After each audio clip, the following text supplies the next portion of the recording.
How the Niagara Dam was repaired. Niagara Falls, as you know, has long been used to generate electricity. The water supply to the turbines is regulated by a 630-meter-long dam, which blocked the Niagara River 1.5 kilometers above the falls. The 18 spans of this dam are barred with steel shields that can slide up and down between the abutments. Each abutment has a reinforced concrete head at the top, on which span beams are attached, carrying the road deck. The dam was built 40 years ago, when there were no modern frost-resistant grades of concrete and polymeric materials. Under the influence of periodic freezing and thawing and mineral salts, both the steel reinforcement and the concrete covering of the abutment heads began to collapse.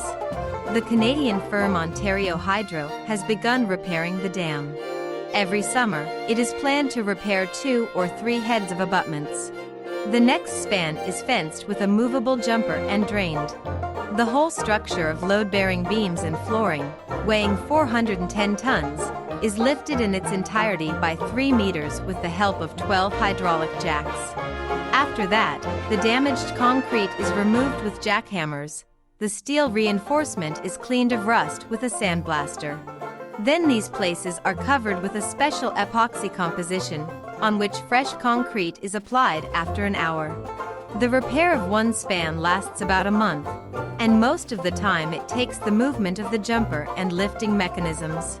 With modern technology, the same Canadian firm is now doing dam repairs 4 times faster. The quality of work remains at the same high level.